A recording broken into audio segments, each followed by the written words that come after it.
warahmatullahi wabarakatuh. Selamat berjumpa lagi kepada semua Sobat Muwardi, kemudian Sobat Penyintas Autoimun. Kita telah berada pada acara yang sangat spesial, yaitu secangkir kopi hangat. Ya, tentunya kita ada di acara ini pada bulan yang spesial juga, yaitu bulan Ramadan. Ini akan menjadi acara yang sangat menarik, terutama bagi para penyintas autoimun, karena ini memberikan informasi tambahan supaya bisa menjalankan puasa dengan optimal. Baik, sekarang narasumber kita yaitu Dr. Agus Joko. Assalamualaikum Dr. Agus Joko. Waalaikumsalam warahmatullahi wabarakatuh. Ya. Ini kebalik. Sekarang saya jadi hostnya, dokter jadi narasumber ya, karena kita memang harus mendapatkan ilmu dari ahlinya nih, dok. Nah, mungkin Dokter Agus Joko apakah hari ini berpuasa, Dok? Iya, insya Allah berpuasa. Alhamdulillahirabbil Ya, alamin. Ini. Ya, semoga sobat yang di rumah juga bisa menjalankan ya, Dok ya. Iya. Ya.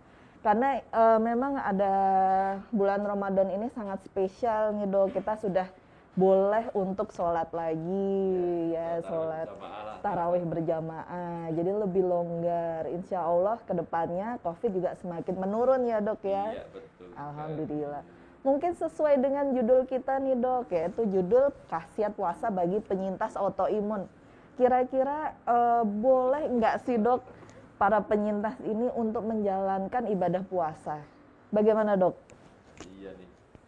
Ini selamat pagi semuanya ya, untuk yang sobat Muwardi penyintas autoimun. Ini kan semua udah kenal ya nih, Dokter Yuliani. Saya malah kenal kan. Saya hostnya, Dok.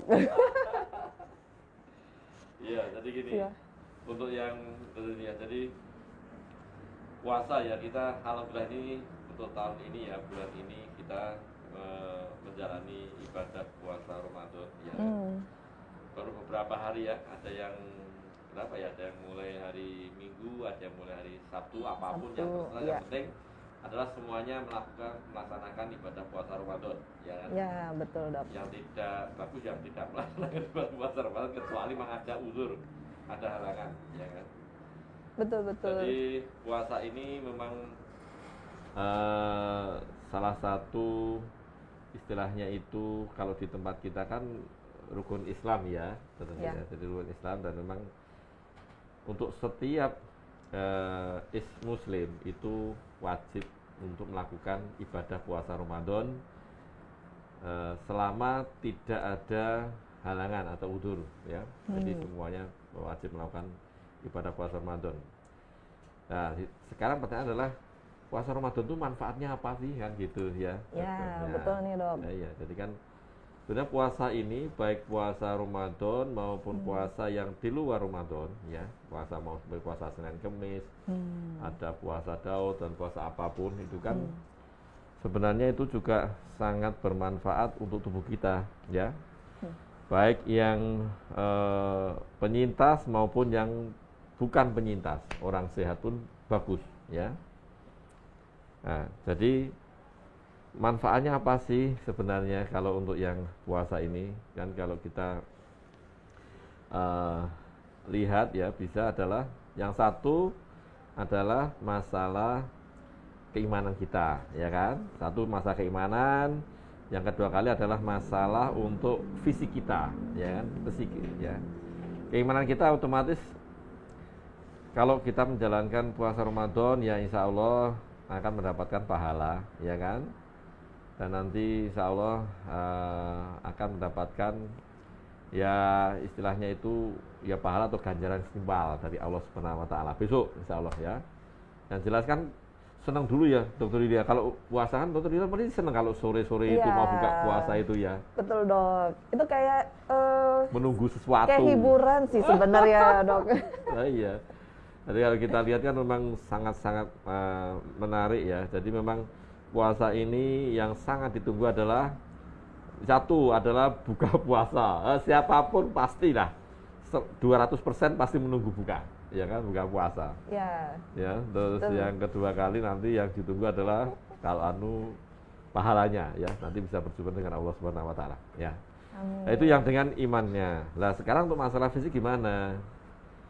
seperti kita ketahui adalah tubuh kita itu seperti mesin ya.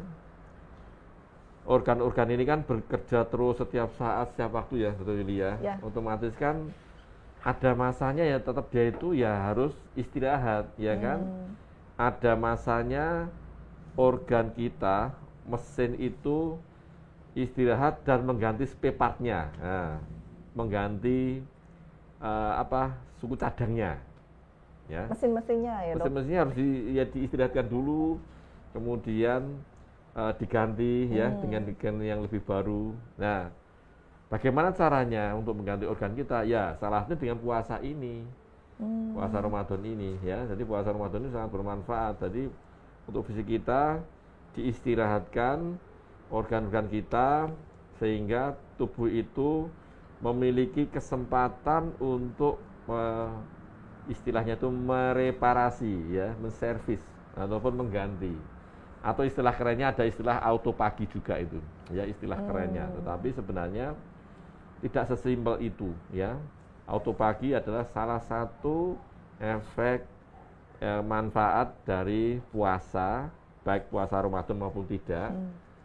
Selain efek yang lain, ya. Autopagi kan cuma hanya salah satu aja. Bisa juga nanti puasa Ramadan ini menstabilkan sistem imun tubuh kita, Dr. Julia. Dengan apa? Kalau dengan puasa kan otomatis kan ya tetap kita dikekang untuk nahan nafsu segala macam, ya toh. Terus kemudian nantinya pola pikir kita jadi lebih rileks, nyantai lah. Itu dengan itu otomatis sistem imun tubuh kita jadi lebih rileks, enjoy, ya, ketenangan. Jadi seperti itu. Jadi banyak manfaat ya saat tadi. Nah, kalau yang tadi yang terkenal autopagi ya itu masa di mana tubuh itu memiliki kesempatan untuk mengganti tadi. Auto seperti kan autoimun, berarti sistem imun menyerang autonya tubuh sendiri. Autopagi, pagi itu makan, ya kan? Berarti yang makan tubuhnya sendiri. Yang dimakan apa? Istilahnya yang dihancurkan ataupun yang dirusak itu adalah sel-sel yang tidak bermanfaat dalam artian sudah usang, sudah cacat, sudah rusak. Itu tidak hanya di organ, tetapi sampai sistem imun pun juga ikut terkena efek dari autopagi ini. Sehingga kan kalau ditanya manfaat enggak? Manfaat untuk yang autoimun ya sangat bermanfaat sekali karena sistem imun tubuh kita kan yang apalagi yang penyintas autoimun itu kan sistem imunnya kan dalam tanda kutip itu amburadul ya, kadang naik, kadang turun, dan kadang banyak juga sel-sel imun yang mana tidak baik. Nah ini kan harus dinetralisir dengan salah satunya ada autopagi tadi. Autopagi didapatkan dari puasa kan gitu. Sementara itu dulu Dr. Julia. Iya, jadi menarik ya Dok ya, karena sebenarnya puasa itu kan sudah kita jalankan dari zaman dulu ya Dok ya, mungkin dari ribuan tahun ya Dok ya. Ribuan tahun tuh. Ternyata manfaatnya mulai kita ketahui saat ini nih Dok, terutama dengan berbagai macam penyakit yang ada, ternyata banyak manfaatnya ya Dok ya. Iya, betul sekali. Nah, sekarang Dok pertanyaannya ketika pasien ini sudah menderita autoimun, ketika ingin melakukan puasa kira-kira aman nggak Dok? Oh iya, betul. Jadi makasih Dr. Lia, ini memang pertanyaan menarik dan untuk penyintas autoimun memang harus tahu ya. Jadi sebenarnya kalau tanya puasa itu aman enggak sih? Ya. Ini kita kembali ke religius dulu ya. Sebenarnya kan Allah itu memberikan sesuatu itu mesti sesuai kadarnya, ya, tidak akan memberatkan ya umatnya. Puasa ini memang dari sananya memang kita memang disuruh untuk puasa itu dalam artian tetap pasti kuat, tapi ada syaratnya juga sih Dok, gitu. Nggak mungkin terus nanti suatu misalnya, ini harus sampai sholat pun kan tetap ya wajib, tapi nggak bisa berdiri ya berarti harus duduk nggak bisa apa ya. Jadi kalau puasa Ramadan ini kan berarti wajib hukumnya, berarti nanti kalau nggak bisa puasa sekarang kan harus diganti ya kan, mengganti. Nah, syaratnya kalau untuk yang penyintas autoimun apa? Itu tidak hanya penyintas dan orang yang sehat pun sama. Kalau kondisinya itu sehat ya, sehat dulu ya, sehat fisik, sehat psikis juga. Ya mohon maaf, misalnya kalau ya mohon maaf misalnya agak depresi gila gitu kan, ya memang enggak belum ada hukumnya Iya. untuk jadi puasa ya kan. Betul. Gila. Jadi sehat psikisnya, sehat fisiknya. Sehat fisiknya dalam artian tidak memiliki penyakit-penyakit yang mana ke tubuh itu jadi jelek, buruk ya. Kalaupun penyintas autoimun itu kalau posisinya belum stabil ya, masih flare terus ya. Kalau nggak minum obat teratur itu juga nanti flare. Ya mungkin sementara tidak puasa dulu, puasa Ramadan, tetapi nanti harus nyaur, menyaur ya, Dibayar hutangnya. membayar hutangnya, Ya. nyaur hutang ya, membayar hutangnya. Jadi memang kita lihat jadi kondisinya. Kalau kondisinya itu sedang flare, terus kemudian tubuhnya terus lemah, asupan kalau memang asupannya sedikit, dalam artian misalnya mau buka dan sahur pun hanya sedikit sekali yang bisa masuk, dan itu kan juga membahayakan tubuh ya.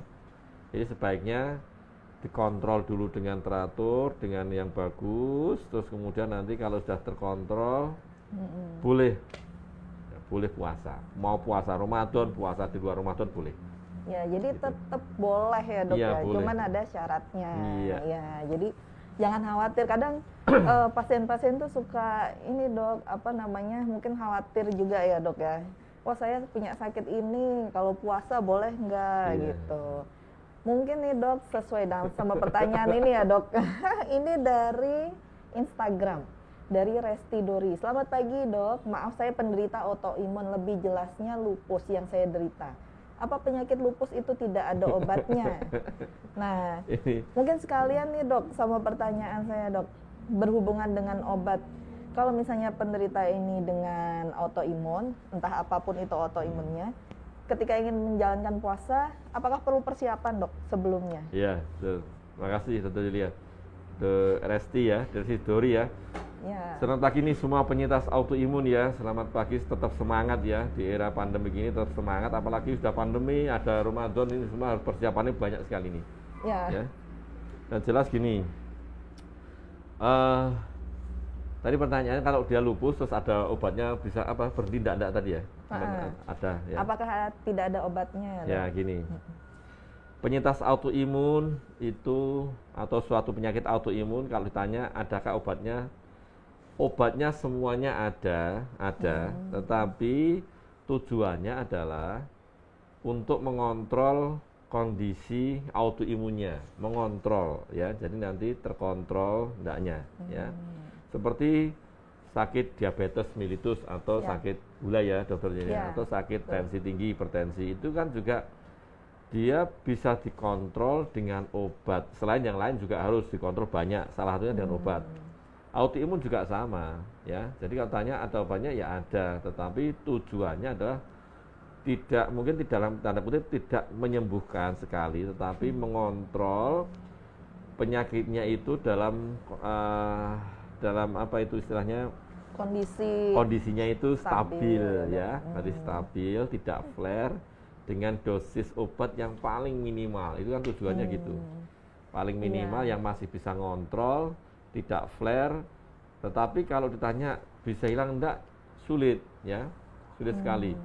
Ada istilah, ada yang bisa sembuh ya ada, tetapi nanti saya yakin bisa kumat. Contohnya apa yang itu di temannya Dr. Julia, penyakit gondok ya, Hashimoto, Graves disease yang gondok itu bila dibilang ini sembuh temporer menurut saya, karena nanti dia ke depannya beberapa tahun nanti dia akan kumat lagi.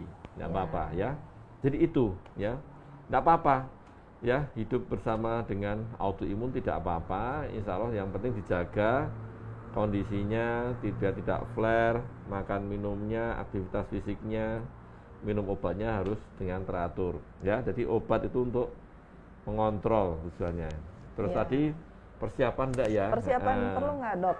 Kadang kan mungkin ada yang minum obat ya dok sampai 3 kali sehari. Ini kira-kira perlu kontrol ke dokter Agus Joko nggak untuk dirubah obatnya misalnya? Iya, ini betul sekali. Jadi saya sampaikan tadi di depan. Jadi kalau misalnya yang bersangkutan atau penyintas ini minum obatnya banyak, satu banyak jenisnya, terus frekuensinya juga sering, ini mungkin kan kalau untuk puasa agak sulit ya, agak sulit. Makanya berarti kalau jumlah obatnya masih banyak, frekuensinya sering, berarti kan belum terkontrol dengan baik, ya kan? Masuk ke masih yang belum terkontrol dengan baik, masih flare, berarti kondisi tubuh juga belum kuat itu sebenarnya menurut saya. Jadi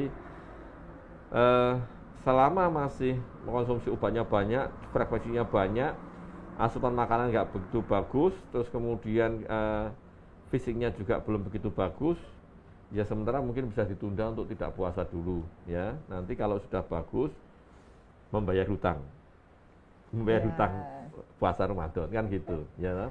Jadi itu dipersiapkan, tetap persiapan ya fisik dan psikis tadi.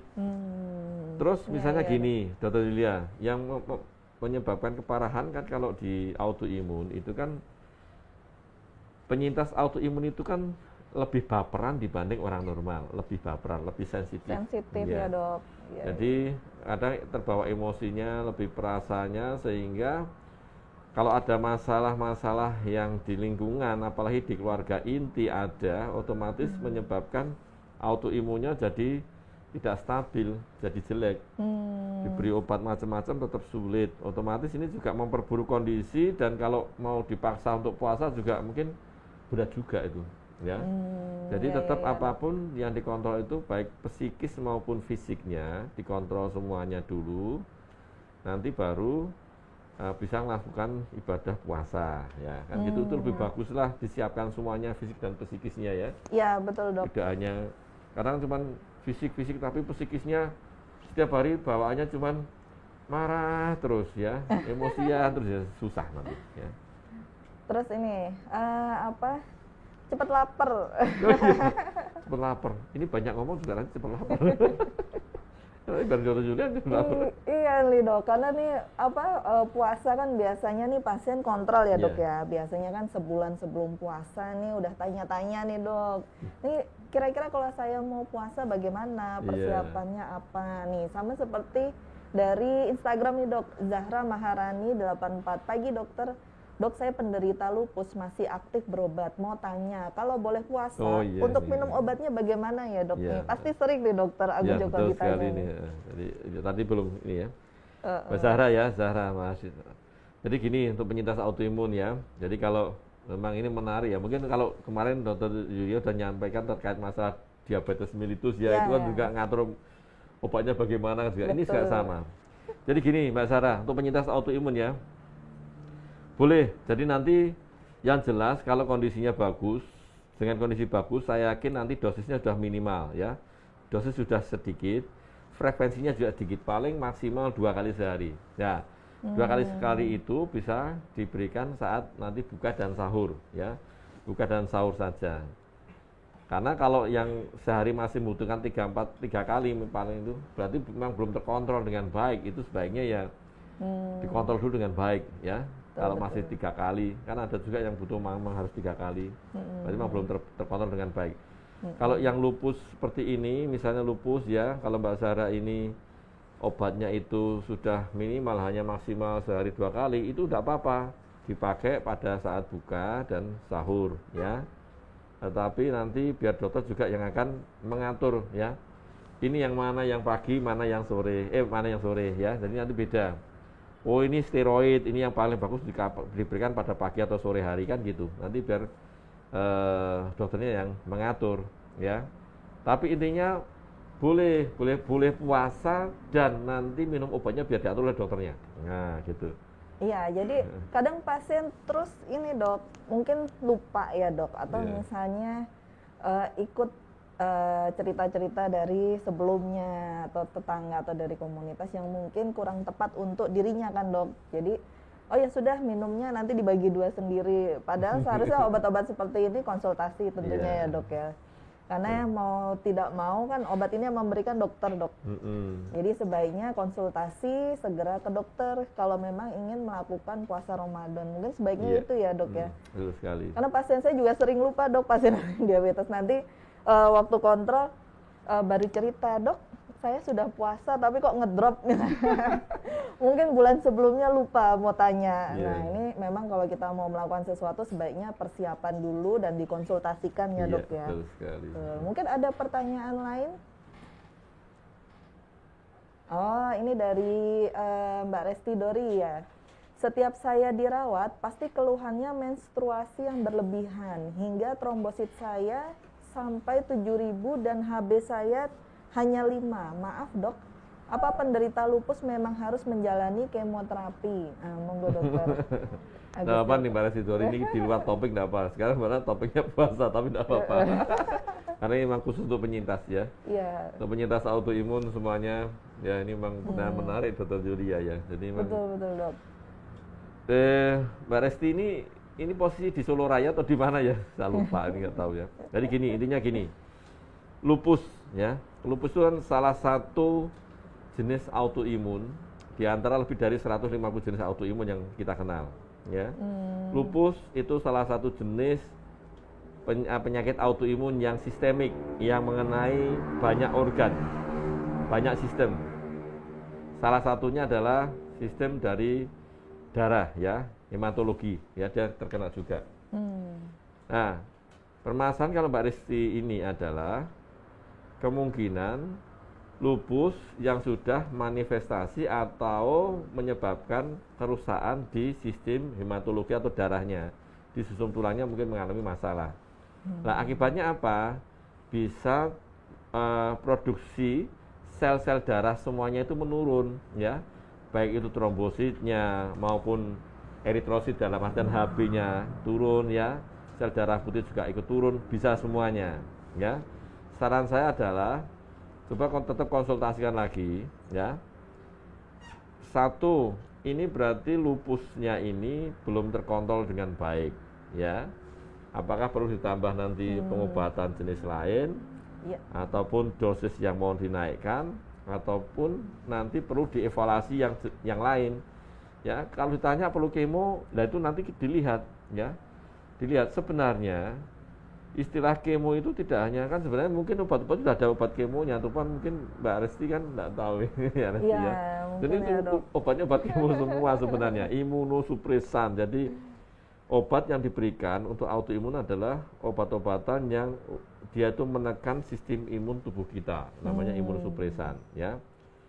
Nah, kalau yang kemoterapi ini juga sebenarnya juga salah satu jenisnya ya. Mungkin yang dimaksud di sini mungkin yang golongan siklofosfamid ya kan, ataupun nanti juga ada istilahnya metrotrexat dan juga itu yang dikenakan cuma kemoterapi itu, padahal yang lain juga sama sebenarnya, mirip ya, jadi sama ya. Kalau memang dengan obat standar ya lini pertama belum terkontrol, nah itu perlu dipikirkan pemberian lini kedua sampai lini ketiga. Nah itu tetap ya, jadi memang setiap orang, setiap individu penyintas itu berbeda-beda ya kan. Ada yang nantinya itu hanya butuh satu jenis, ada yang butuh 2, ada yang butuh 3, macam-macam ya, individual. Jadi mohon maaf, tidak boleh iri loh ya, maksudnya, atau berkaca pada orang lain loh. Dok, itu si A kok ini dengan obat ini bisa bagus ya, saya kok enggak loh. Itulah individual ya, jadi memang individual. Wong hatinya aja beda-beda kok. Loh kok enggak dibalik? Si A kok seneng pemarasan, enggak loh kan, enggak gitu ya kan. Ya, jadi sama, jadi individual ya. Jadi gitu ya Mbak Resti Dori ya. Ya manifestasinya beda-beda ya dok ya, setiap orang ya dok ya.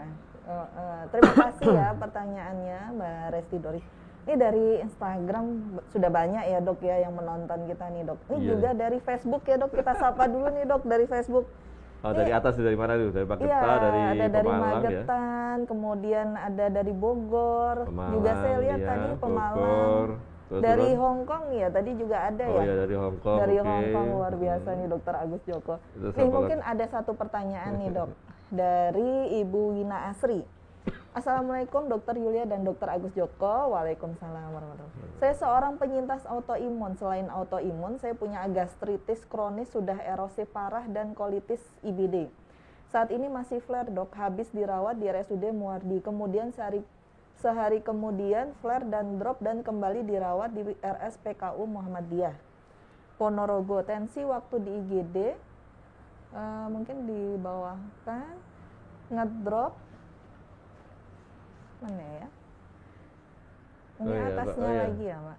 Nah, tensi waktu di IGD ngedrop, tapi setelah mendapatkan injeksi steroid, tensi melambung tinggi. Apakah injeksi steroid memicu naiknya tensi, Dok? Dan apakah obat penurun tensi harus rutin diminum meskipun tensinya rendah? Apa penyebab tensi tidak stabil pada rutin minum obat turun tensi? Mengurangi asupan garam dan diet makan yang ketat. Apa penderita gastritis yang sudah erosif dan kolitis aman untuk berpuasa? Ini sepertinya kemarin juga ada tanya nih, Dok. Oh, udah tanya ya. Ya, memang saya tunda ya. Silahkan Dokter Agus Joko biar langsung sama ahlinya. Iya nih Mas Bato. Ini kemarin udah ada tanya nih, tapi belum dijawab ya. Gini untuk sobat muardi dan penyintas autoimun ya, ini pertanyaan menarik ya. Jadi ada istilahnya steroid ya. Salah satu untuk mengobati autoimun ya, ngontrol adalah steroid. Memang itu memang salah satu istilahnya dalam tanda kutip obat dewa, istilahnya seperti itu kan. Ya. Tetapi namanya obat, dia memiliki efek samping yang banyak pasti ya. Terlebih lagi steroid ini memang efek sampingnya banyak sekali ya. Nah, salah satunya memang bisa meningkatkan tekanan darah, bisa meningkatkan gula darah, ya kan, bisa naik semuanya. Nah, tetapi gini Mbak Winarsi ya. Ini juga individual ya, jadi diingat-ingat ya. Jadi dok lah itu saya dikasih steroid ya enggak apa-apa, di si B, si C juga ya enggak apa-apa, itu memang beda. Jadi jangan, mohon maaf, tidak boleh iri dengan orang lain. Kalau Anda iri berarti harusnya sakitnya sama dengan orang lain kan gitu ya, ya, sama. Betul, jadi dok. Beda. Jadi ada yang nanti dengan disuntik steroid bukan tensi yang naik tapi gula darah yang naik, ya kan? Ada nanti yang mengalami elektrolitnya mengalami gangguan. Ada yang mengalami keropos tulang, ada yang mengalami ototnya jadi kram-kram, pegal-pegal. Itu juga efek samping dari steroid. Ada yang mengalami kebal, ya, kebas lama. Jadi setiap orang beda-beda, ya. Itu intinya itu, Mbak. Jadi Mbak Winarsi ya, banyak. Kalau Mbak Winarsi mungkin dominan di tensi, mungkin, ya. Jadi setiap orang beda-beda. Intinya itu aja. Jadi tiap orang beda, ya. Nah, terus permasalahannya adalah kalau misalnya minum obat turun tensi itu harus rutin atau tidak. Kalau memang sudah terdiagnosis atau diketahui memiliki tekanan darah tinggi, punya bakat juga dari keturunan dari orang tua, dari kakek neneknya, nah sebaiknya memang minum obatnya harus rutin setiap hari, selain merubah pola hidup. Jadi urutannya bukan obat dulu, merubah pola hidup dulu ini Mbak Winarsi ya. Pola hidupnya dirubah dulu, terus kemudian pola makannya juga dirubah, baru nanti mikirkan obat. Ini rata-rata kan banyak kan pengen yang jalur cepat, ya kan? Obat bisa ngontrol. Seperti gula darah. Dok, saya tuh DM gula tuh ini, berarti saya harus obat ini, tapi makamnya nggak asal-asalan kan, sama seperti itu Dok ya. Iya, betul Jadi Dok. itu. Jadi yang harus dikontrol itu Mbak Winarsi. Kalau tanya itu rutin ya harus rutin kalau memang sudah terdiagnosis ya. Kenapa bisa naik turun drop itu ya bisa karena tadi namanya juga tensi, tekanan darah itu kan banyak faktor, ya kan? Tubuh kita mengalami kecapean, kurang tidur ya, kurang asupan makan, minumnya itu juga menyebabkan tensinya ngedrop. Nggak usah diapa-apain aja udah ngedrop sendiri, ya kan? Nah, makanya yang paling bagus adalah rubahlah pola hidupnya. Berpikir positif, berbahagialah, hindari stres. Ini penyintas autoimun sering saya sampaikan itu. Nomor 2, asupan makan minum harus cukup itu ya. Jadi jangan hanya mengandalkan obat, jangan. Makannya dulu ditaati, minumnya ditaati, asupan gizinya diperhatikan, pola hidupnya juga iya. Terus jangan sering begadang malam, stres, sornya tinggi terus. Ya itu dihindari terus, baru bisa terkontrol dengan baik, ya, gitu ya, Mbak. Terus tadi untuk yang terakhir masalah itu tadi apa yang untuk puasa ya Dok? Ya puasa. Kalau tanya puasa sebenarnya semua itu boleh puasa. Yang penting itu dicoba dulu, ya. Yang penting itu niat, ya. Kalau niatnya ada, insya Allah kuat kok, ya, bisa kuat. Tergantung niat sebenarnya. Kalau sudah niatnya itu ragu-ragu, ya kan? Kalau kita ragu-ragu, ya jadinya ragu-ragu. Ya, penyakitnya jadinya ya ragu-ragu. Itu sama, ya. Boleh. Tapi yang penting adalah Mbak Winarsi, niat dulu. Nomor 2 adalah pola makan ditata yang benar. Ya. Yang ketiga kali pikirannya harus banter-banter, tidak boleh stres. depresi, stresornya tinggi. Itu yang penting ya. Terus karena memang punya sakit seperti ini ya hariannya jangan terlalu capek dulu. Nanti makan aktivitasnya karena masih puasa, penyintas belum stabil ya. Ya pokoknya jangan sama dengan orang lain. Ya, Dok, padahal betul, setiap hari Dok. satu biasanya bisa jalan kaki 1 kilo, ya enggak usah no. 1 kilo langsung masuk rumah sakit nanti. Ya, Jadi gitu ya. memang perlu persiapan ya Iya dok persiapan ya. semua. Jadi baik kalau fisik. memang sudah ada dasarnya penyakit tertentu sebaiknya kontrol ya dok ya. Iya betul sekali. Itu. Kontrol Apalagi semuanya. sudah pengen benar-benar ingin puasa supaya aman, nyaman. Ya memang sebaiknya di planning ya dok ya Iya. sebulan sebelumnya seperti itu. Wah, harus itu. Ya. Mungkin sebelum puasa Ramadan biasanya kita ada puasa Senin Kemis dulu ya dok ya. Iya. Nah, Puasa latihan Senin dulu. Kemis, puasa masa mama, puasa Saban, dan macam-macam. Ya kalau mau puasa banyak sekali jenisnya. Ya, betul. Nah, ini dari Instagram lagi, Dok. Ini dari Mentari Hameswari. Pagi dokter, dok autoimun kan banyak sekali. Yang disarankan tidak boleh puasa autoimun jenis apa ya dok? Oh jadi pasien-pasien autoimun yang mana yang nggak boleh puasa Ya, dok? salam. Jadi memang Mbak Mentari Hameswari ya, makasih sekali ya. Penyintas autoimun dan Sobat Muardi semuanya ya. Ditanya siapa sih yang nggak boleh puasa jenis autoimun? Sebenarnya sih tidak ada, semuanya boleh puasa. Itu dulu nomor 1, semua boleh puasa.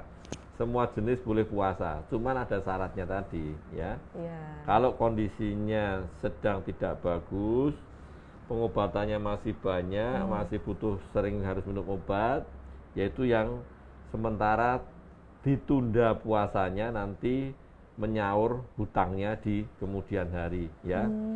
Itu semua boleh, tidak ada yang tidak boleh. Boleh mau lupus, mau Sjogren, dermatomyositis, polymyositis, MCT, macam semua boleh. Nggak ada Ya. halangan ya dok Nggak ya? ada larangan, kecuali autoimun yang belum terkontrol dengan baik dan posisinya masih lemah. Dalam artian asupan makannya sehari-hari, minumnya juga tidak bagus. Itu kan nanti malah membuat tubuh jadi sakit, kan tidak boleh, ya kan? Kalau betul dok. sesuatu kalau kan kan tidak boleh, ya. Suatu amal kan harus kita tidak boleh menyakiti tubuh kita sendiri, Iya. ya kan? Jadi intinya kalau kita tetap menginginkan efek yang positif atau yang lebih baik ya dok ya dengan menjalankan puasa ya. Jadi terima kasih pertanyaannya. Mungkin ada lagi. Ini dok dari Instagram lagi nih sepertinya menarik nih dok. Dari Mbak Septi Haryati. 10 dok, jika ada nefritis lupus, jika berpuasa tidak memperparah ginjalnya dok. Bagus sekali. Ini pertanyaan nih sangat Banyak bagus nih sekali. dok pasien-pasien khawatir Iya, dengan iya, penyakitnya. bagus sekali. Boleh Ya, nggak dok? Septi Haryati. Jadi gini, kalau ditanya masalah boleh ndaknya, ini ya kalau nefritis lupus ya. Nefritis lupus itu berarti gangguan ginjal karena lupus kan itu ya. Iya, dok. Nah, gangguan ginjal karena lupus itu kan punya stadium-stadiumnya, ya kan? Stadium itu dalam artian tingkat keparahannya, tingkat keparahan ginjalnya, kerusakan ginjalnya sampai berapa, ya. Kalau nefritis lupus masih tingkat keparahannya masih awal-awal, itu sih insya Allah sih masih aman, ya kan? Permasalahan akan timbul kalau ini nefritis lupus sudah di stadium akhir atau tingkat keparahannya sudah lanjut, sudah istilahnya itu memang membutuhkan cuci darah yang paling enggak seminggu 2 kali 3 kali. Nah ini yang memang agak sulit ya, karena satu sisi asupan makanan juga enggak ini ya, tetapi sebenarnya dengan jumlah kalori maupun jumlah minum yang dibatasi sama-sama sebenarnya juga bisa boleh bisa puasa sebenarnya, ya kan? Dalam artian seperti ini ya, orang dengan nefritis lupus stadium akhir, stadium yang lanjut sudah yang butuh cuci darah, kan kesehariannya tidak puasa pun kan tetap pembatasan makan sama minum ya, ada pembatasan semuanya.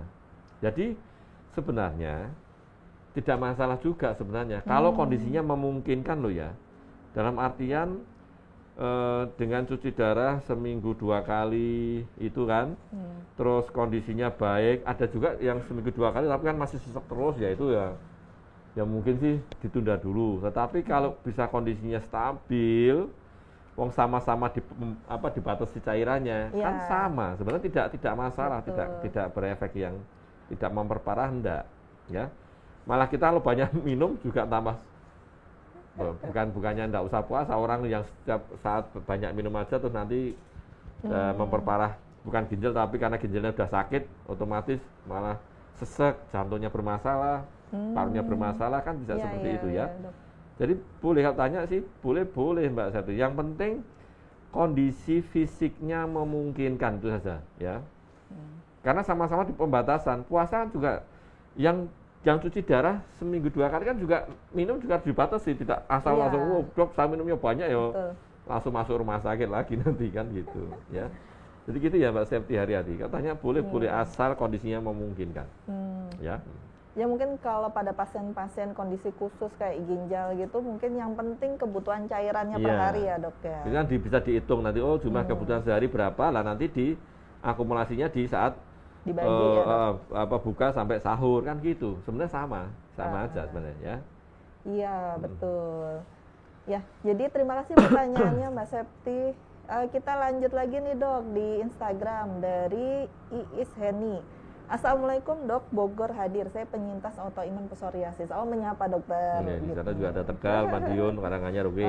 Dari Facebook juga banyak ini dok. Kemudian dari Mbak Resti Dori, oh yang tadi dok, obat yang selalu saya konsumsi tiap bulan adalah Sandimun. Ya terima kasih. Diteruskan nanti ya, nanti kan dievaluasi Mbak Resti, perlu tambah hendaknya ya. Ya, ini dari Ketut 1984 nih dok. Salam sehat Dokter Agus dan Dokter Yulia. Apakah saat sahur boleh minum obat mah untuk menghindari asam lambung naik? Nah. Ya, tidak apa-apa nih. Ini kita bicara bincang sehat namanya. Iya. Ini bukan di autoimun. Tapi banyak loh dok. Jadi mungkin juga ada sekalian dok pertanyaan. Mungkin pasien-pasien autoimun ini kan juga ada makanan khusus nggak dok saat berbuka atau saat sahur ini supaya kan nyaman belum berpuasa. Ada yang tanya tadi saatnya. Iya. Silahkan dok. Oh ini di bawahnya ya dok ya. Dari Latifah Reni dok. Dok untuk penyintas autoimun apa saja makanan atau minuman yang disarankan saat buka dan sahur? Sekalian berarti nih dok. Iya. Jadi gini Mas Ketut, ya untuk sobat Muardi dan penyintas autoimun kalau masalah punya lambung harus boleh minum ndaknya, yo sangat boleh. Terutama bagi yang sudah memiliki sakit lambung ya. Kalau orang normal sih insya Allah sih enggak. Asal gini yang penting, ini sekaligus juga jawab si Mbak Latifah Reni ya. Asal jenis yang dimakan itu yang menyehatkan, dalam artian dalam tanda kutip itu tidak membuat iritasi atau peradangan lambung, itu aja ya. Nah sekarang gini, kembali yang membuat iritasi peradangan lambung apa sih contohnya? Ya paling gampang ya pedas nomor 1 ya kan. Pedas nomor 1. Yang pagi, apalagi pagi, kurangi makanan yang berlemak. Berlemak, bersantan, gorengan. Sekarang kan minyak goreng juga susah ya kan, malah beneran nanti kan ngirit, hemat. Karena makanan yang banyak ngandung lemak ya, minyak itu sering menyebabkan perut jadi nggak enak, nggak nyaman ya. Jadi sering sebah nanti bawaannya, sering sebah dan sering haus bawaannya karena minyak kan ya.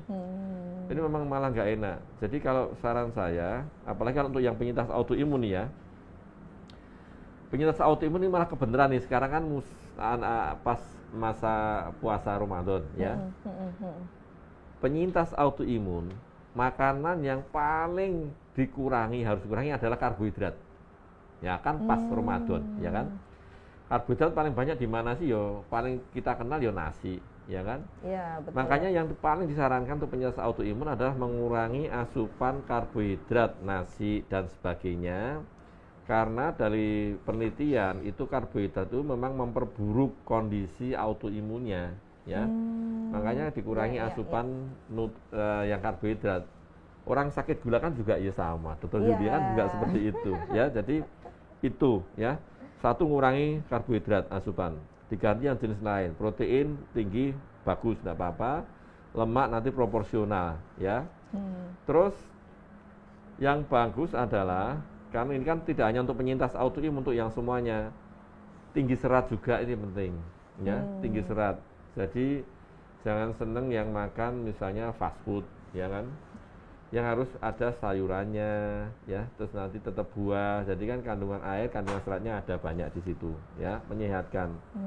Dan juga alami. Karena kan kalau puasa, apalagi kalau buka puasa kan memang disarankan, dihimbau tuh makanan yang alami, ya, alami itu yang tidak dimasak, ya, tidak dimasak. Jadi kan mau kurma maupun buah apapun itu kan nanti bagus. Ya. Jadi fresh ya dok ya? Fresh, itu kan bagus. Satu, ataupun misal tidak ada, ya udah teh manis. Itu intinya adalah satu menggantikan kalori. Ya, jadi energi itu biar cepat naik, ya. Karena kan kita seharian itu puasa ya kira di tempat kita tuh berarti kira-kira sekitar berapa ya? 12 dok. 12 jam ya? Iya, kita 12 jam. 12 jam, 45 ya, 45 sampai 6 ya. Ya, mungkin sekitar 12-13 jam ya. Jadi segitu kan tetap harus langsung diganti ya, penggantiannya. Penggantiannya dengan tadi makanan yang manis, misalnya kurma ataupun teh manis boleh, yang manis-manis ya. Berbukalah dengan yang manis. Betul ya. sekali. Kurangi karbohidrat yang penting nomor 1. Yang lainnya boleh dimakan. Kecuali gini juga, kecuali yang alergi terhadap sesuatu itu dihindari. Ya. Yang ketiga kali adalah kalau memang autoimun jenis yang celiac, penyakit celiac disease itu kan memang gluten ya, roti-roti dihindari, gandum dihindari semua. Itu pantangannya tidak boleh sama sekali. Ya. Tetapi untuk yang lain, yang autoimun jenis lain masih boleh dengan roti, gandum boleh, tetapi porsinya jangan banyak-banyak, ya. Iya, jadi apalagi sekarang ini kan banyak ya dok makanan atau jajanan, lebih baik kan kalau sebagai orang yang zaman masa kini kan lebih mudah nih dok pakai online gitu, atau misalnya banyak di jalan-jalan yang jualan kan dok. Nah ini kira-kira boleh nggak sih dok untuk berbuka seperti itu, atau misalnya makanan fast food atau makanan yang berpengawet gitu masih boleh nggak dok? Ya nih hati-hati ya nih ya. Ini tidak hanya penyintas dokter Yudan, pun semuanya ya hati-hati ya. Berarti semua ya dok? Iya, untuk yang orang sehat pun dia harus hati-hati. Yang paling bagus itu sebenarnya ya sebisa mungkin itu kan yang bahan pengawet dikurangi, itu aja. Apapun, walaupun dok ini kan cuma sedikit, ya sedikit, tapi kalau setiap hari bertahun-tahun ya akumulasi jadi numpuk banyak. Jadi kan sedikit lama-lama jadi bukit, yaitu peribahasa. Jadi zat tambahan adiktif itu kalau walaupun sedikit, tapi kalau jumlahnya waktunya lama, sering, otomatis kan jadi numpuk, kan jelek. Sebaiknya sih paling bagus kalau bisa itu ya masak sendiri, karena kan kita tahu oh ini bahan-bahannya yang bagus, yang ini cara masaknya pasti bagus, dan tetap mesti kebersihannya, kesehatan tetap dijaga kan. Betul. Kalau kita beli itu ya kita kan tidak tahu itu, maksudnya ya mohon maaf, misalnya ini penggorengannya minyaknya udah yang ke-15 kali kan ya kita tidak tahu. Ada yang ke-20 kali. Dan memang kalau rasanya sebenarnya setelah 15-20 kali itu tambah enak, makanya pada orang seneng itu. Jadi kalau gorengan udah lama itu berkali-kali, malah kalau dimakan malah jadi lebih enak. Justru itu yang favorit ya. Tapi itu enak di mulut. Enak di mulut, tidak enak di perut nanti. Iya, ya jadi nih memang nih kita dari tadi bicara makanan nih ya dok ya. Iya nih, puasa-puasa bicara makanan. Nah, memang menarik nih dok, terutama masalah makanan, karena terlalu banyak jenis makanan nih dok, sampai kita sendiri juga bingung ya dok ya, mau pilih yang mana. Nah, sekarang itu kalau pasiennya makan, kalau lupa makan dok, seperti pertanyaannya Bina Salsabila, kalau lupa sahur bagaimana dok? Masih bisa puasa atau tidak? Aman nggak dok? Iya, wah ini sebenarnya, makasih ya Mbak Bina Salsabila ya. Jadi penyintas autoimun. Jadi pertanyaannya, kalau lewat sahur boleh masuk puasa? Boleh, enggak apa-apa. Ya memang ini yang jadi masalah itu bukan puasa, makannya, minumnya, bukan, tetapi obatnya ini yang bermasalah sebenarnya. Oh gitu, ya. Jadi yang memang bermasalah itu kalau sahur ya puasa tanpa sahur kan juga sering, saya juga dulu berapa kali itu juga lupa nggak sahur ya. Ya, penyintas itu boleh, enggak apa-apa. Cuman yang ya memang ini nanti kalau hanya sekali, 2 kali dalam selama 1 bulan, melewatkan tidak minum obat sih masih insya Allah masih aman ya. Insya Allah masih aman, masih kalau hanya sekali sahur tok loh ya, nanti sore kan tetap masih minum obat ya waktu saat buka. Iya, iya betul. Tidak apa-apa ya. Kalau ditanya tanpa aman, ngomong kita nggak makan nggak minum langsung sahur buka itu sahur tanpa sahur langsung sampai sore ya kuat lah. Manusia itu sepertinya sama asing itu kita itu kuat tidak makan berapa 7 hari ya Pak ya. 7 hari itu tidak makan kita manusia itu masih hidup kok. Ya. Jadi memang bisa lama ya. Jadi ini ya Dok ya, tetap masih bisa. Yeah. Tetap masih bisa, tapi tetap setelah itu jangan seperti itu terus ya Dok ya. Karena kalau kita lebih baik ingin puasa Ramadan tuh sudah punya planning, termasuk bikin meal plan kalau saya Dok biasanya sama pasien. Oh iya? Ya meal plan, jadi sebulan ini mau buka sahur dan bukanya apa menunya. Jadi pertama mengurangi stres Dok untuk memikirkan nanti bukanya apa ya, sahurnya apa. Kedua jenisnya jadi lebih diatur. Ya, jadi lebih bisa dikendalikan kalorinya saat sahur maupun saat buka. Seperti itu Dok. Mungkin bisa jadi satu solusi ya supaya nanti tidak terlewat lagi sahur gitu. Tapi kadang waduh ini Dok itu mahal. Ini sekarang butuhnya minyak goreng tidak ada. Iya, jadi Indonesia ini kan banyak banget menunya. Jadi bisa sebagai alternatif ya Dok ya, tidak mesti yang gorengan. Nih Dok, lagi dari Facebook. Tadi sepertinya ada pertanyaan di atasnya. Ya, dari Sulistiorini nih Dok. Kefir buat penyintas autoimun bolehkah dokter? Oh enggak dokter, aku Joko. Kefir itu apa tadi? Kefir itu apa ya Pak? Sebentar semacam susu ya? Tulis teori ini. Ini kefir itu apa ya? Mohon maaf, saya kan belum. Susu ya, kalau nggak salah ya. Dari susu kali ya? Susu ya? Dari kambing atau? Yogurt. Mirip yogurt ya, yang kefir ya, tahu saya. Gini, sebenarnya kalau tanya, boleh.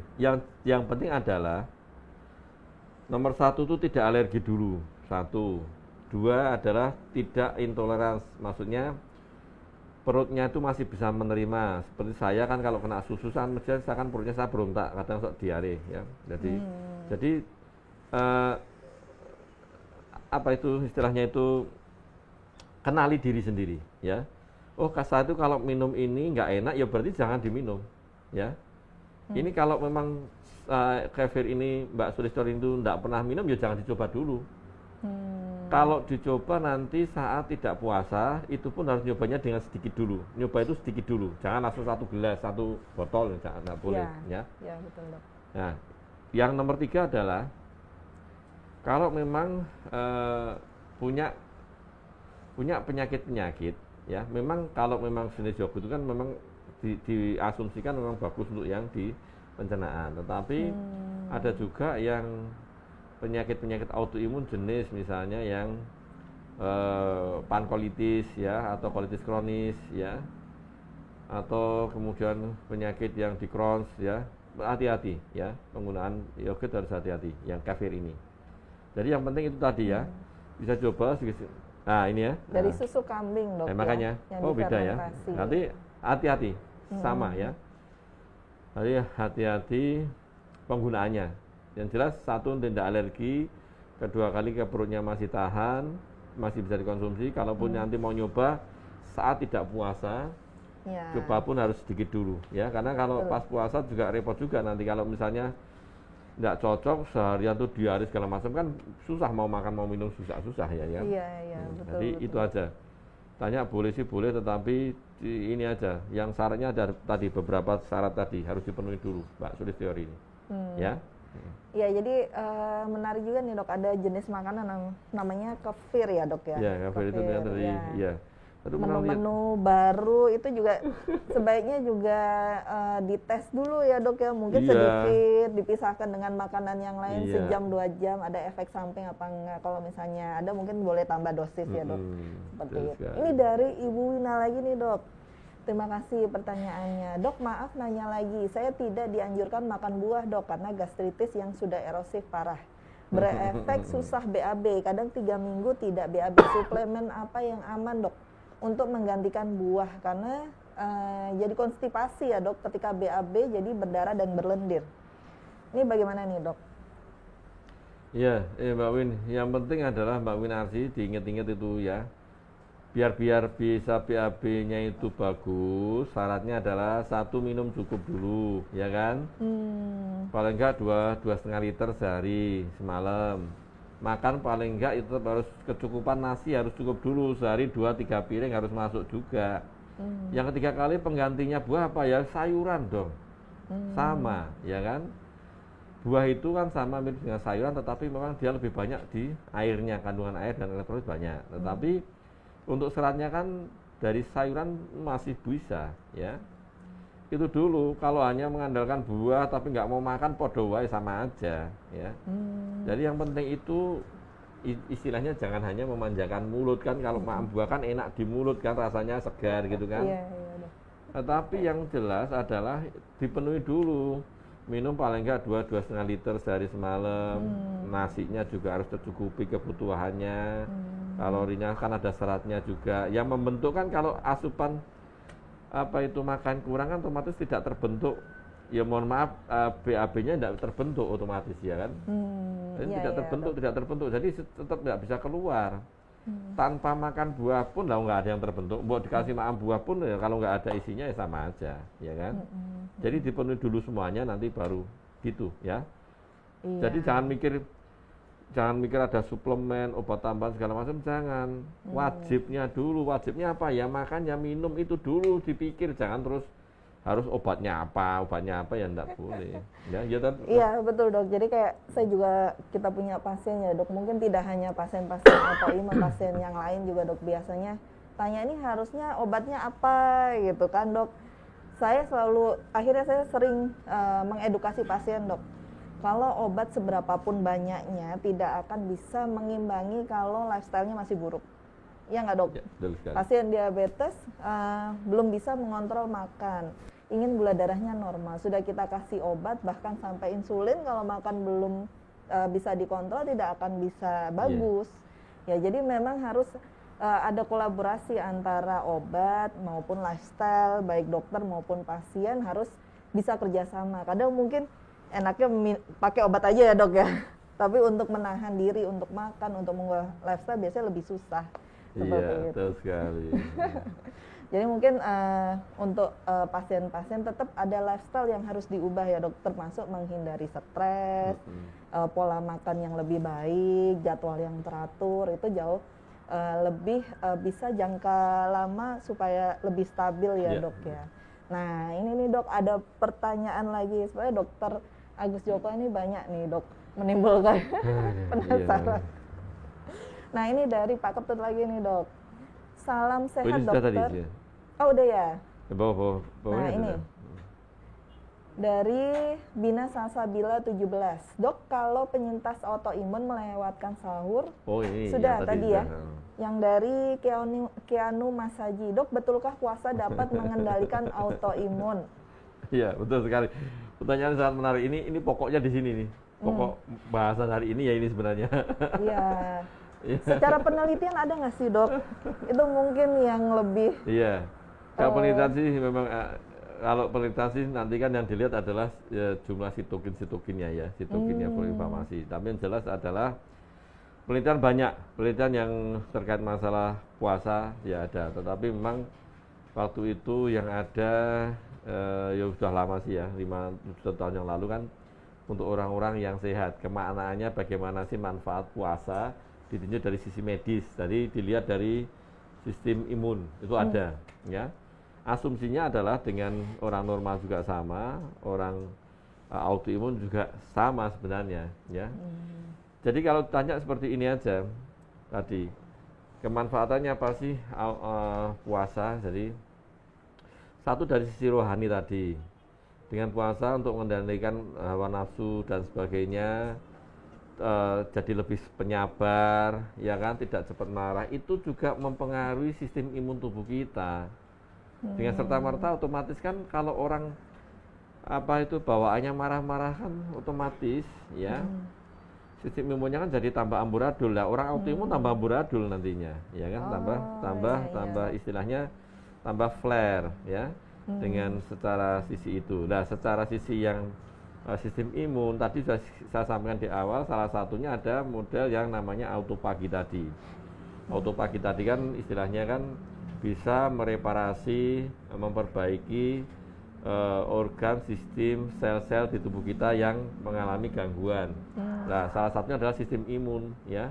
Sistem imun tubuh kita yang terutama yang penyintas autoimun kan banyak mengalami kerusakan dan sebagainya. Itu kan dengan sistem autopagi ini kan juga bisa direparasi, ya kan? Gitu, ya. Nah, terus yang ketiga kali istilahnya kan kalau dengan puasa otomatis kita mengurangi asupan makanan, terutama kan karbohidrat, ya kan banyak berkurang, ya. Tadi sudah saya sampaikan karbohidrat itu secara penelitian banyak disampaikan bahwasanya dengan mengurangi karbohidrat itu aktivitas autoimun itu jadi lebih menurun, ya, membaik, istilahnya kondisinya jadi lebih bagus. Jadi dari berbagai macam tadi ini makanya puasa itu sebenarnya bisa mengendalikan autoimun dan baik untuk semuanya, baik yang autoimun maupun orang yang sehat itu bagus, ya. Baik dari sisi rohaninya, sisi fisiknya maupun dari sisi sistem imunnya, kan gitu, Mas Gianu, ya. Jadi menarik ya dok ya, membahas puasa ini pasti tidak akan ada habisnya ini dok. Karena dari bidang kesehatan ada manfaat, dari bidang psikologis atau kejiwaan juga banyak manfaatnya ya dok. Mungkin nih dok sebagai akhir dari acara, atau mau jawab satu lagi dok yang terakhir, bisa diulang lagi dok, yaitu apa yang harus dihindari makanan ketika berpuasa untuk pasien autoimun. Mbak Nika ya, Puspitasari ya. Dari Mbak Terima kasih ya. Terus sekaligus nanti untuk yang Sobat Muardi dan penyintas ini sekaligus untuk yang untuk closing statement sekalian. Jadi intinya adalah puasa itu wajib untuk semuanya, ya kan? Wajib untuk semuanya, terutama yang muslim ya, yang Islam, yang muslim. Ya, wajib. Kalau misalnya nggak bisa puasa Ramadan sekarang berarti harus mengganti di lain waktu. Kenapa? Memang ini salah satu syariat ya, rukun Islam kita, dan ternyata manfaat puasa itu banyak, baik bagi orang yang sehat maupun bagi orang yang dengan penyintas autoimun, ya. Dengan berbagai manfaat yang tadi sudah saya sampaikan di depan, salah satunya adalah yang keren adalah dari sisi rohani itu. Satu, ini bisa membuat kita jadi lebih sabar, lebih toleransi, ya, lebih kasih sayang, terus lebih intinya tidak cepat marah, ya. Ditambah juga nanti ada mendapatkan insya Allah imbalan pahala. Kalau sisi fisiknya dan sistem imun apa? Satu, dengan pengurangan karbohidrat tadi, asupan makanan, ya, itu juga akan membuat kondisi autoimunnya jadi lebih terkontrol dengan baik, ya. Terus juga nanti sistem imun itu juga bisa direparasi, ya, direparasi saat dengan puasa ini. Ada istilah tadi ya, sistem autopagi tadi, ya. Jadi jadi kemanfaatan puasa banyak sekali. Nah, pilihlah makanan-makanan yang tidak merangsang di pencernaan, ya. Kalau untuk sahur maupun baik berbuka. Kalau berbuka semua sama, ya, semua sama, baik bagi penyintas maupun yang orang normal, orang sehat, itu tetap disarankan berbukalah dengan yang manis. Tetapi ada takarannya, terus tidak satu semangka, satu gelundung habis, jangan, ya. Tetap karena apa? Untuk menggantikan energi kita yang habis selama puasa 12-13 jam ini, ya. Segera tubuh biar cepat mendapatkan manfaatnya, mendapatkan energi yang instan, ya. Bisa dengan sarannya memang disarankan memang yang kalau dari sisi agama Islam kan yang bisa makan disarankan berbuka dengan yang terhindar dari api, ya kan. Maksudnya apa ya, buah itu kurma, ya. Atau yang alami buah-buah, ya kan, tidak terhindar dari api. Atau kalau tidak ada ya udah teh manis sudah, tetapi jangan banyak-banyak. nanti telung gelas teh manis ya enggak bagus. Jadi Iya, itu ya. Dok. Jadi makanan yang bagus itu untuk puasa tinggi serat dicari ya, tinggi serat karena untuk lebih mengenyangkan lebih lama. Terus yang penting adalah cukup untuk asupan cairannya. Yang penting ya. Itu jangan sampai lupa. Jadi jangan hanya makan tok tapi cairannya enggak ada, sama aja. Gitu ya. Dari Iya. saya nih. Sekaligus ini closing statement. Berarti nanti kalau misalnya ada pasien yang ingin konsultasi, Dok, ingin bertanya dan ingin mempersiapkan diri untuk puasa dan segala macam, bertanyanya kemana, Dok? Nah, pertanyaannya Menjawab pertanyaan sekalian, Dok, dari Ibu Ernawati. konsultasi. Ya, konsultasinya bisa ke Dr. Muardi sini boleh lah. Nanti ke saya datang aja ke rumah sakit Dr. Muardi. Ya, nanti akan bertemu dengan Dr. Agus Joko atau di bagian alergi imunologi ya, Dok. oke, ya. Khusus untuk pasien penyakit autoimun. Baik, mungkin terima kasih banyak ya, Dok, ilmunya yang sudah diberikan. Waktunya sebentar ya, Dok, kira-kira cuma 1 jam. 1 jam Tapi insya Allah moga-moga bermanfaat untuk semua. Jadi jika masih ada yang bertanya atau ingin konsultasi dan segala macam, bisa dicatat ini adalah nomor WhatsApp dari komunitas autoimun, yaitu 0852 8206 2239. Baik, terima kasih Dr. Agus Joko. Jangan lupa yang ketinggalan bisa tetap mengikuti acara pada hari ini. Rekamannya akan ditayangkan kembali di Facebook dan di YouTube RSUD Dr. Muardi. Jangan lupa untuk di like, follow, and subscribe dan disebarkan ke keluarga terdekat. Terima kasih semua untuk Sobat Muardi dan Sobat penyintas autoimun. Semoga apa yang kita tampilkan atau kita berikan pada hari ini bermanfaat untuk kita semua. Saya undur pamit dulu. Terima kasih Dr. Agus Joko. Ya, Wassalamualaikum warahmatullahi wabarakatuh. Waalaikumsalam warahmatullahi wabarakatuh. Ya.